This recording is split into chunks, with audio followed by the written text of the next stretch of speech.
Everyone, examination point में आपका स्वागत है। आज हम जनरल इंग्लिश के कुछ क्वेश्चन डिस्कस करेंगे जो कि जेल पहरी में आए हुए हैं। 18 जुलाई 2017 को जेल पहरी का फर्स्ट पेपर हुआ था, फर्स्ट शिफ्ट। वही क्वेश्चन आज हम डिस्कस करेंगे। अगर किसी भी स्टूडेंट को इस क्वेश्चन पेपर की पीडीएफ चाहिए तो you can use that download link to download it. Okay, so first question, let we start with. Out of given four words, only one is spelled correctly. Find the word that is correctly spelled. Thoroughly, tomorrow, surprise, strategy. देखिए आप सभी लोग कि thoroughly बिल्कुल सही word है, बिल्कुल सही स्पेलिंग है thoroughly की। बिल्कुल बिल्कुल गलत स्पेलिंग है thoroughly की। आप देखिए टुमारो की स्पेलिंग देखिए, कभी भी डबल एम नहीं आता टुमारो में। थर्ड देखिए सरप्राइज, सरप्राइज होता है, सरप्राइज नहीं होता। SURPRISE। Fourth is strategy, strategy की स्पेलिंग जो है वो बिल्कुल सही है। सो हमारा जो ऑप्शन है वो फोर्थ ऑप्शन जो है वो बिल्कुल करेक्ट है। हमारा जो सेकंड क्वेश्चन है वो है out of four given words only one is not spelled correctly. Find the word that is not spelled correctly. First question में देखिए आपके पास था कि आपको कौन सा क्वेश्चन, फर्स्ट क्वेश्चन था हमारा कि कौन सी स्पेलिंग करेक्ट है, लेकिन अभी हमारे पास कौन सा क्वेश्चन है, कौन सी स्पेलिंग इनकरेक्ट है। तो मतलब इसमें चार ऑप्शन है, इसमें से तीन ऑप्शन सही होंगे और एक ऑप्शन गलत। तो देखिए एक ऑप्शन जो हमारे पास मिसस्पेल्ड करेक्टली होगा वो होगा देखिए डेमोक्रेसी। फर्स्ट को छोड़ दीजिए, फर्स्ट कंफ्यूजिंग लग रहा है, ठीक है, फर्स्ट कंफ्यूजिंग है। फर्स्ट कंफ्यूजिंग है तो फर्स्ट को छोड़ दीजिए। डेमोक्रेसी देखिए, डेमोक्रेसी, डेमोक्रेसी जो वर्ड है वो बिल्कुल सही स्पेलिंग है। एनआरची थर्ड ऑप्शन है, वो भी बिल्कुल सही स्पेलिंग है। और हमारे पास जो और हमारे पास जो फोर्थ ऑप्शन है, देखिए जो हमारे पास फोर्थ ऑप्शन है पार्लियामेंट, वो भी सही है। डेमोक्रेसी भी सही हुआ, एनआरची भी सही हुआ। देखिए इधर ब्यूरोक्रेसी है, ब्यूरोक्रेसी होता है तो ये जो स्पेलिंग है यहाँ से थोड़ी गलत है। तो option D is the wrong answer, option first is a wrong answer. ठीक है, तो second, third and fourth is a correct option and third is a wrong option. तो नेक्स्ट देखिए आप जो हमारे पास रहेगा नेक्स्ट ऑप्शन, नेक्स्ट क्वेश्चन जो रहेगा वो रहेगा fill in the blanks with the correct preposition. Preposition का मतलब क्या होता है सर? प्रेपोजिशन जैसे इन, और, ऑफ, फॉर, ये जो रहती हैं वो प्रेपोजिशन रहती हैं। इनटू, ऐसे बहुत सारी प्रेपोजिशन है। मैं आपका प्रेपोजिशन का भी एक लेक्चर लूंगा, लेकिन हियर आज हम क्वेश्चन देखते हैं कि क्वेश्चन क्या है। The ship are grazing dash the field. देखिए फ्रॉम, इन, और, विथ और ऑफ। लास्ट ऑप्शन है हमारे पास, लास्ट ऑप्शन ऑफ है। तो देखिए प्रेपोजिशन हमेशा कुछ ना कुछ इम्पॉर्टेंट क्वेश्चन या ऐसे क्वेश्चन प्रोड्यूस करता है जहाँ जो कंफ्यूजिंग क्रिएट करें। जब भी देखिए एक्सप्लेनेशन सुन लीजिए, जब किसी निर्जीव वस्तु की सहायता से कोई भी काम किया जाता है तब हम विथ का यूज करते हैं। अब हमारा तीसरा क्वेश्चन है fill in the blanks with the correct preposition. अब देखिए प्रेपोजिशन बोला है फिल करने के लिए। The ship are grazing dash the field. देखिए जो फ्रॉम, फ्रॉम और फ्रॉम है, इन है ऑप्शन, विथ है और ऑफ है। तो आप हमेशा याद रखें जब किसी निर्जीव वस्तु की सहायता से कोई भी काम किया जाता है तो उसमें विथ का प्रयोग किया जाता है। इन का प्रयोग स्थिरता, पोशाक अथवा अवस्था का बोध कराने के लिए किया जाता है। और फ्रॉम का प्रयोग से के संदर्भ में और एक से अधिक बोध कराने के लिए ऑफ का प्रयोग किया जाता है। तो ये इधर बहुत क्लियर है। द शिप आर ग्रेजिंग, देखिए क्या बोला, the ship are grazing, grazing in the, in the field. ये ऑप्शन हमारे बोलने पे ही समझ में आ रहा है कि इसमें क्या ऑप्शन होगा बेटा, इन। तो आज हम प्रेपोजिशन पे देखिए इन द फील्ड। अब देखिए इन द फील्ड प्रेपोजिशन हमेशा कुछ इंपॉर्टेंट वर्ड शो करता है। ये फील्ड जो है, ये जो फील्ड वर्ड दिखाई दे रहा है ना आपको, फील्ड फील्ड बिल्कुल स्थिर है। स्थिर इन द सेंस स्थिर। स्थिर का बेसिक मीनिंग क्या होता है बेटा? स्थिर means very stable. Stable place है। स्टेबल प्लेस के लिए क्या लगता है अपने पास? स्टेबल प्लेस के लिए क्या लगता है? इन द फील्ड। तो स्थिरता को बोध कराने की जो कोई जगह होती है उसे कहा जाता है, उसके लिए क्या लगता है बेटा? इन। तो इसमें इन वर्ड यूज होगा इस प्रेपोजिशन में। देखिए अब नेक्स्ट क्वेश्चन जो है वो है हमारा fill in the blanks with the correct article. With the correct article. अब देखिए विद द करेक्ट आर्टिकल, पहले तो बताइए सभी लोगों को आर्टिकल क्या होता है? आर्टिकल होता है a an the. A an the. देखिए अब first option no article required, the is the second option, third option an है, और फोर्थ ऑप्शन है हमारा a. There baby bear dash strong resemblance to is grandfather.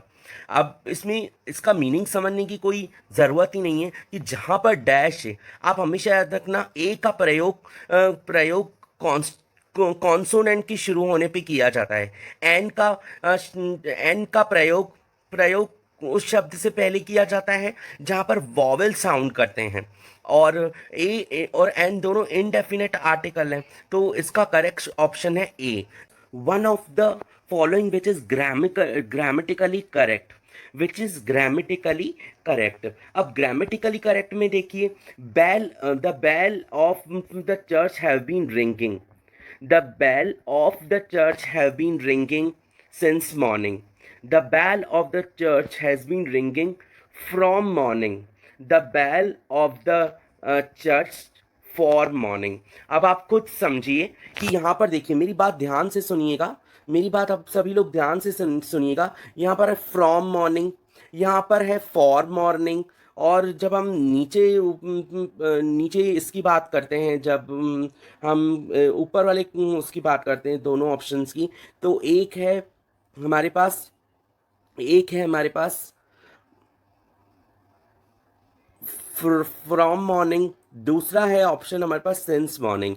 तो आप खुद समझिए कि फ्रॉम मॉर्निंग कभी भी नहीं होता। सभी जगह देखिए the bell of the church, the bell of the church, the bell of the church, the चारों ऑप्शन में सेम है। एक इधर है एक इधर है अपने पास इधर है अपने पास ऑफ हैव बीन, इधर भी है हैव बीन, इधर भी है, इधर है, देखिए इधर क्या है अपने पास? इधर है अपने पास हैज, इधर भी है हैव बीन, हैज बीन है थर्ड में अपने पास। और the bell by the church have been ringing for morning, have been, इधर भी हैव बीन है। बट ये देखिए मॉर्निंग जब भी आता है, मॉर्निंग इवनिंग, तब हमारे पास हम हमेशा क्या यूज़ करते हैं? सिंस। तो जो ऑप्शन है since morning is the correct option, right. So second is the correct option. आप सभी लोगों को समझ में आ गया होगा कि सेकंड हमारा करेक्ट ऑप्शन है।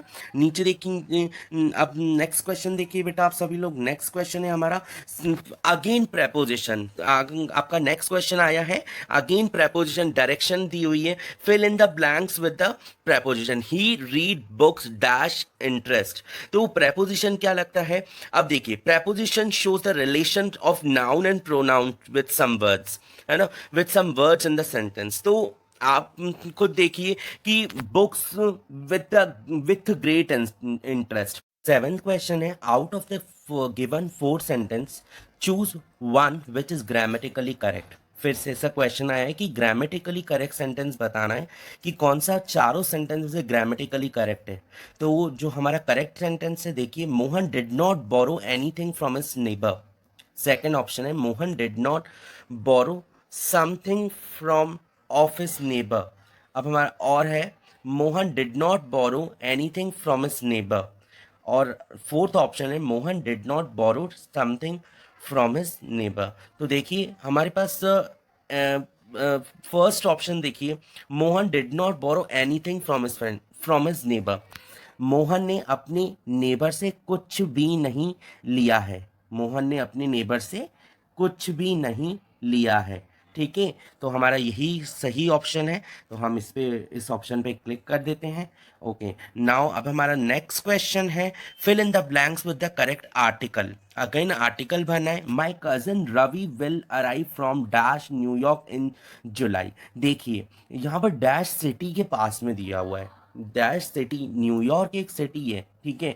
जब भी सिटी, स्टेट, इन सब की अपन बात करते हैं ना, तब कभी भी इनके आगे प्रपोजिशन नहीं लगता है। तो जब इनके आगे कोई प्रपोजिशन नहीं लगेगा तो option A, no article required.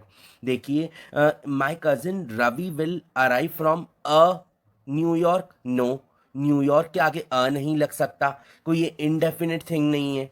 N नहीं लग सकता न्यूयॉर्क के आगे डेफिनेट। द न्यूयॉर्क, क्योंकि दुनिया में जो न्यूयॉर्क है वो एक ही ऐसी सिटी नहीं है। न्यूयॉर्क के बारे में स्पेशली दुनिया में सिर्फ एक ही सिटी नहीं है। द स्पेशली हम तभी लगाते हैं जब हम स्पेशली किसी चीज़ को डिफाइन करते हैं जो दुनिया में सिर्फ एक ही हो। तो बेसिकली ये भी ऑप्शन हमारा गलत है। तो ए एंड द तीनों यूज नहीं होंगे, so no article is required. Now देखिए हमारे पास बिल्कुल नेक्स्ट क्वेश्चन है, out of a given 4 option choose the correct conjunction to fill in the blanks in the given in the sentence. देखिए पहली पहली बात तो ये है कि जब हम इसकी बात करते हैं, देखिए पहली बात है कंजक्शन होता क्या है। तो कंजक्शन आप हमेशा याद रखिएगा, कंजक्शन एक बेसिक इंग्लिश ग्रामर में यूज होने वाला पार्ट्स ऑफ स्पीच है जो कि दो सेंटेंस को जोड़ने के काम करता है। देखिए those banana are not, aren't या are not right dash they are से आर पढ़ते हैं, स्टिल ग्रीन। तो हमारा ऑप्शन में है यट, बट, थर्ड ऑप्शन है और फोर्थ ऑप्शन है वाइल। देखिए यट ऑप्शन जो है इसका करेक्ट ऑप्शन है। इसका प्रयोग नकारात्मक वाक्यों में होता है। दो या दो से अधिक असमान अभिव्यक्तियों को जोड़ने के लिए बट का प्रयोग किया जाता है। और का प्रयोग और का प्रयोग जो होता है, और का प्रयोग जो होता है वो वस्तुओं में से किसी एक को बोध कराने के लिए होता है, कराने के लिए किया जाता है। इसीलिए yet option is the correct option. Yet option हमारा करेक्ट ऑप्शन है। तो हम those banana aren't ripe yet they are still green. So हमारा जो यट ऑप्शन है इज द करेक्ट ऑप्शन। अगले क्वेश्चन पे चलते हैं, out of 4 given option choose two one of which join two sentence given below to make meaningful sentence. Go for brisk walking, you want to reduce your weight. अब आप देखिए इसका option है if, although, along और despite. आप हमेशा ये बात ध्यान रखिए, डिस्पाइट, अलोंग और डिस्पाइट तो ऐसे वर्ड्स हैं जो कि इसमें यूज़ नहीं हो सकते हैं। जैसे इफ़ एंड ऑल्दो में आपको बहुत कन्फ्यूज़न होगा, तो मैं आपको ऑल्दो और इफ़ समझा देता हूँ कि बेसिकली ऑल्दो और इफ़ का मतलब क्या होता है। ऑल्दो का प्रयोग उपवाक्यों को मुख्य वाक्यों से जोड़कर पूर्ण अर्थ देने में किया जाता है। इसका शाब्दिक अर्थ, जो ऑल्दो का शाब्दिक अर्थ होता है वो होता है यद्यपि। यद्यपि और इफ़ का तो मतलब आप सभी लोगों को पता ही होगा, जब हम संभावना व्यक्त करते हैं, मीन्स डेफिनेटली जब हम किसी चीज़ को संभावना व्यक्त करते हुए बोलते हैं तो हम इफ़ का यूज़ करते हैं। तो here although is not a correct option, if is the correct option. तो जब हम इसके लिए यूज़ करेंगे तो although is not a correct option, if is the correct option.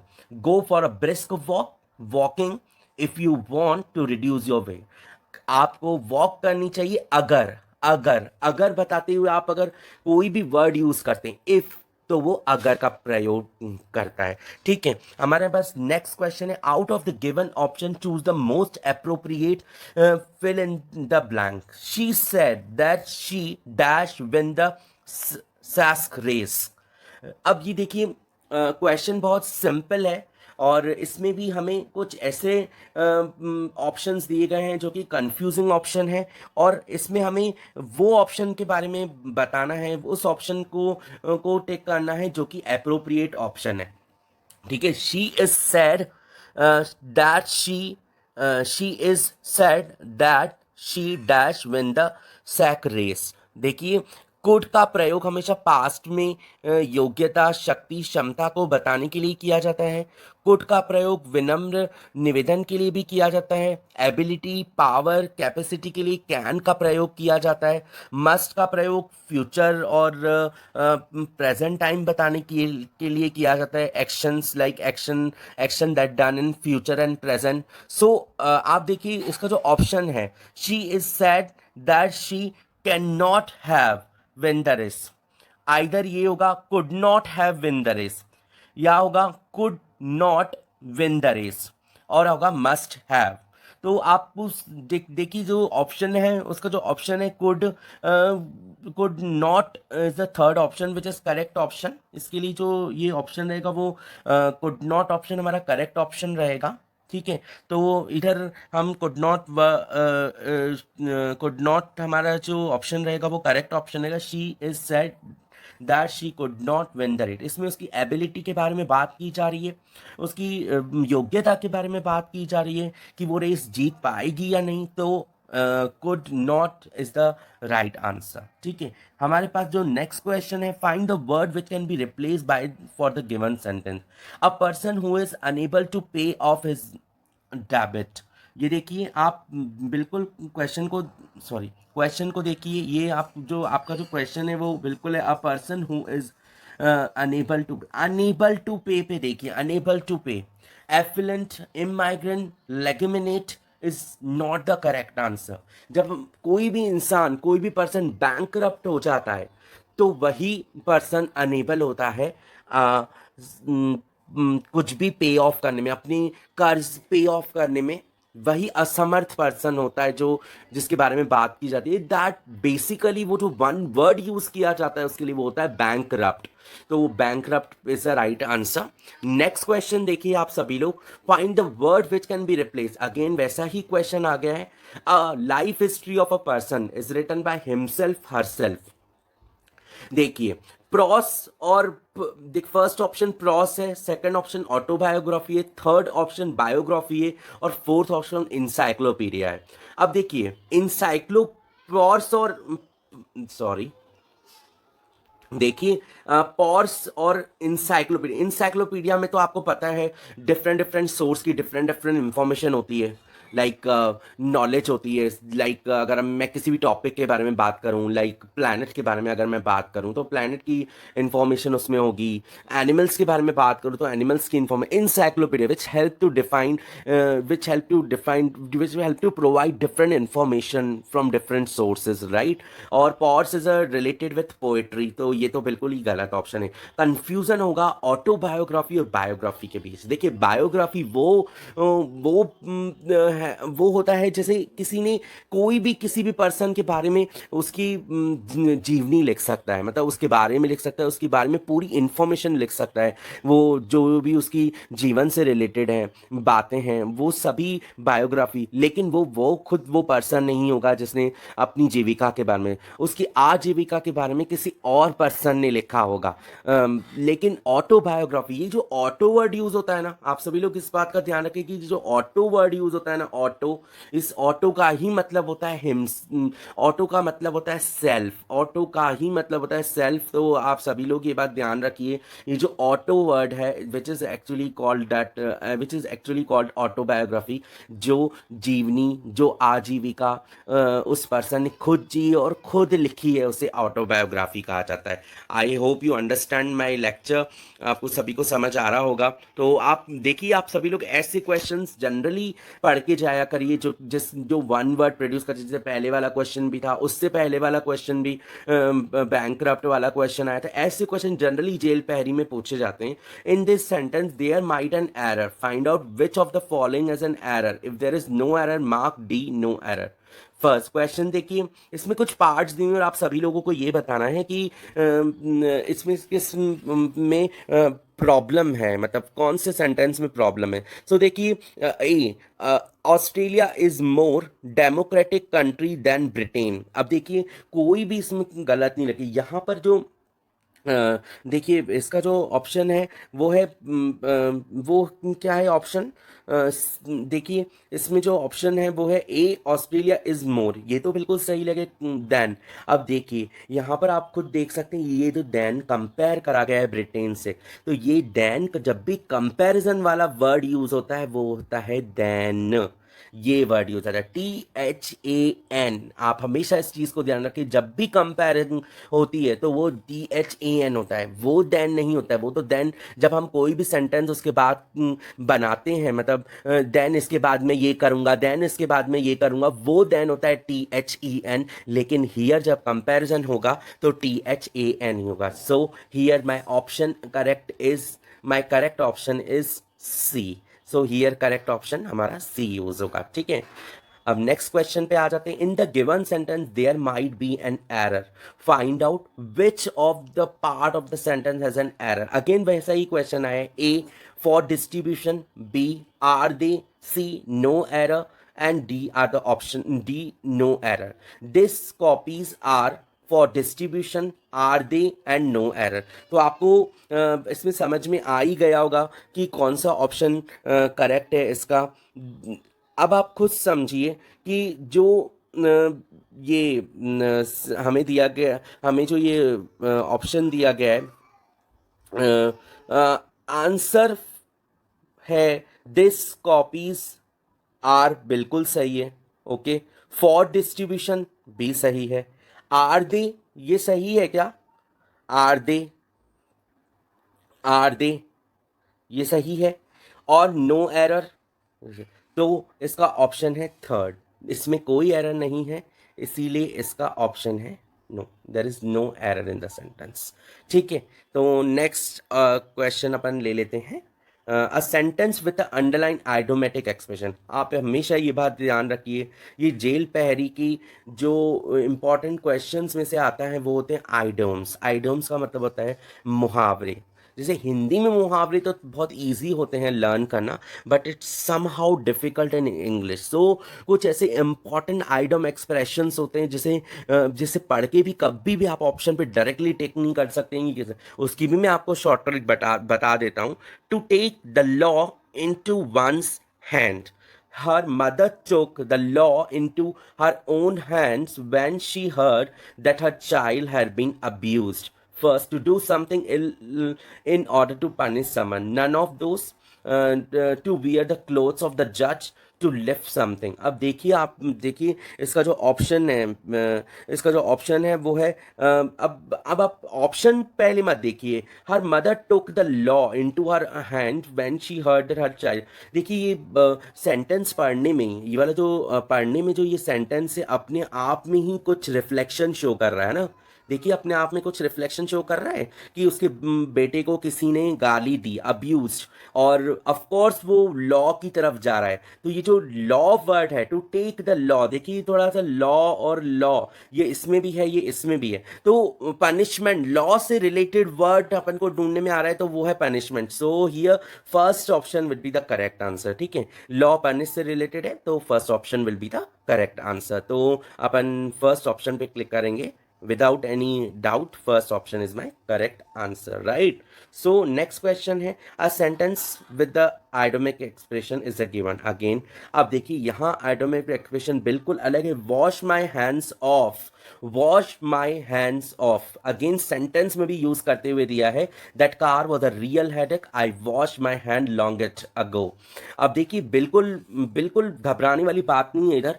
wash my hand off, मेरे को जो अगला सेंटेंस दिया उससे पढ़ने के बाद मुझे समझ में आ रहा है कि दैट कार, रियल हेडेक के बारे में बात हो रही है। इस कार जो है वो समथिंग उस रिलेटेड हमें बताया गया कि कार रियल हेडेक प्रोड्यूस कर रही है, इन द सेंस डिस्टर्ब कर रही है मेरे माइंड को। I don't even want to retain, मैं तुम्हें लाइफ में इसे रखना ही नहीं चाहता। तो देखिए आगे का हम क्या आ रहा है, and it association with someone or something, and the part of machinery of something got something renewed or none of this।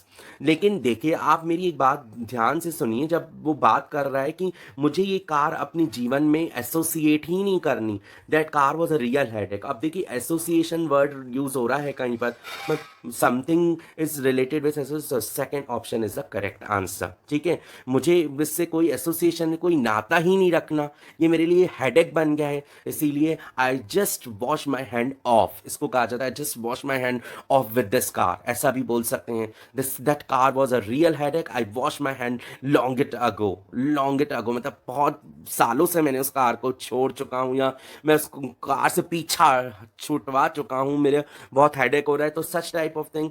So second option is the correct answer. ठीक है, देखिए a sentence with the underlined word is given below, find the word which is most similar in a meaning to the underlined word। we were charmed by this। charmed का meaning, अब देखिए charm का कुछ ऐसे meanings होंगे, वो आप बिल्कुल याद करने पड़ेंगे आपको। तो जो charm का मीनिंग होता है वो होता है, साफ ही समझ में आ रहा है, डिस्गस्टिंग और अनोइंग। डिस्गस्टिंग और अनोइंग तो ये बहुत कॉमन वर्ड है। डिस्गस्टिंग मीन्स बकवास, अनोइंग का मतलब भी होता है बकवास, तो ये दोनों यहीं से ही ऑप्शन कट यहीं से। और repelled is also that word, repelled and attract both are opposite words, so attract is the right option, so third option is the correct option। A sentence with the underlined word is given below, find the word which is opposite to the highlighted। अब wide, इन सब का ये तो पता ही होगा कि wide का meaning क्या होता है। wide का मीनिंग, सॉरी, बहुत सिंपल होता है wide का मीनिंग। तो जो wide का मीनिंग होता है वो होता है ब्रॉड। विदाउट एनी डाउट आप लगा लीजिए, broad is the correct answer. ठीक है, now my last question is here. देखिए देखिए देखिए, एक सेकंड, द थर्ड वाइड, तो हियर ऑपोजिट वर्ड मांगा है आपसे। तो वाइड होता है ब्रॉड, स्पेशियस, लार्ज और narrow. I am so sorry with this, again I'm getting into that, I'm really extremely sorry, I'm really extremely sorry with this thing। side with the underlined word, देखिए थोड़ा सा opposite word चाहिए बेटा, opposite word चाहिए wide का। तो wide का opposite word होता है नैरो। वाइड का मतलब होता है चौड़ा। चौड़ा तो उसकी चौड़ाई कम करने की बात करें, ऑपोजिट वर्ड तो होता है नैरो, सकड़ा। ठीक है, सो आप इस चीज़ का प्लीज़ ध्यान रखें, चौड़ा और सकड़ा। Okay, so sorry with this, sorry for this, so and so my correct option is narrow, fourth is the correct option। now a sentence with the underlined word given below, find out the highlighted। okay good, तो highlighted word के बारे में बात करिए। देखिए beneficial, the improvement with the beneficial effect on a country as a whole in a sales figure had a beneficial। देखिए options हैं अपने पास, डिसएडवांटेजियस, एडवांटेजियस, फेवरेबल, सिमिलर, ये चार ऑप्शन दिए हुए हैं अपने पास। देखिए बेनिफिशियल का सिंपल और सादा सा जो आंसर होगा वो ऑब्वियसली ये एडवांटेजियस तो बेनिफिशियल का ही सेकंड मीनिंग है, और फेवरेबल भी वही वर्ड है, और सिमिलर भी वही वर्ड है। So advantages is a correct answer. आज के लिए इतना मैं ये सभी लोगों को बताना चाहता हूँ कि एडवांटेजेस इसका करेक्ट आंसर है। तो disadvantages first option is the correct option, disadvantages, क्योंकि बेनिफिशियल का ऑपोजिट पूछा है आपसे, तो ऑपोजिट होगा, ऑपोजिट बेनिफिशियल का अपने पास डिसएडवांटेजेस है। तो आई होप आप सभी लोगों को मेरा ये लेक्चर अच्छा लगा होगा और आपको समझ में भी आया होगा। कहीं कोई भी स्टूडेंट अगर इसे डाउनलोड करना चाहता हो तो डाउनलोड लिंक नीचे दी गई है, please you can use that download link for download that PDF। Very much thank you to all मेरे लेक्चर को सुनने के लिए। Thank you everyone.